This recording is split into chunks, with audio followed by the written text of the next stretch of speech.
Voilà, on retourne au temps du passé. On a fait l'imparfait dans la première vidéo d'écran. Maintenant, c'est le passé composé qu'on va regarder. Pour la révision, ce n'est pas nouveau pour vous en deuxième année d'université, le fait que le passé composé se forme avec un auxiliaire, que ce soit être ou avoir au présent, et le participe passé. C'est pour ça qu'on dit que c'est une forme composée, parce qu'il y a deux mots qui forment cette forme du verbe, un auxiliaire et un participe passé. Alors, bien sûr, il y a la question du choix de l'auxiliaire pour les temps composés.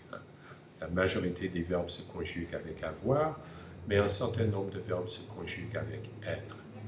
Nous avons 15 verbes qui sont indiqués là, comme les verbes qui se conjuguent avec être, et vous vous souvenez des trucs pour s'en souvenir, Dr. Mrs. Vandertramp, par exemple, n'est-ce pas? Donc ces verbes aller, arriver, descendre, rentrer, monter, mourir, naître, partir, passer, rentrer, rester, retourner, sortir, tomber, venir. Ce sont les principaux verbes conjugués avec être, et puis tous les verbes pronominaux. Donc les exemples qu'on voit dans la colonne de droite, je suis parti seul, elle est morte, et ils ne se sont pas retournés. Et vous voyez ici qu'on a l'accord du participe passé, un E pour le féminin, un S pour le pluriel, et dans la deuxième unité sur les fonctions langagières, sur la grammaire, nous allons justement nous pencher sur les règles de l'accord du participe passé, mais je n'en parle pas beaucoup dans cette présentation. Et ensuite, tous les autres verbes qui se conjuguent avec avoir, et rappelez-vous qu'il y a certains verbes qui peuvent se conjuguer avec être ou avoir selon leur emploi. Passer, monter, descendre, sortir, rentrer, retourner. On utilise avoir quand ils ont un COD, c'est-à-dire un complément d'objet direct, c'est-à-dire des verbes transitifs. Donc, on peut dire « je suis monté au deuxième étage »,« I went up to the second floor », mais j'ai monté les livres au deuxième étage. « I took the books up to the second floor ». Alors, quand est-ce qu'on emploie le passé composé? D'abord pour exprimer un fait ponctuel dans le passé. C'est la narration. Nous nous sommes connus l'année dernière. We met last year. We met each other last year. C'est un fait ponctuel. Donc ça se passe à un point dans le temps.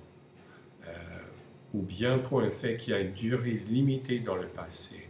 Elle a conduit 10 heures d'affilée pour revenir d'Espagne. She drove 10 hours straight to come back from Spain. Et remarquez, la durée est limitée. Il y a d'autres éléments dans la phrase qui indiquent que cette durée a un début et une fin. 10 heures d'affilée. Donc ça c'est une situation où on utilise le passé composé. Une succession de faits dans le passé. Il s'est levé, a parlé et s'est rassis. He got up, talked and sat down again. Donc quand on a une suite de faits dans le passé, une succession de faits, d'actions, c'est le passé composé qu'on utilise.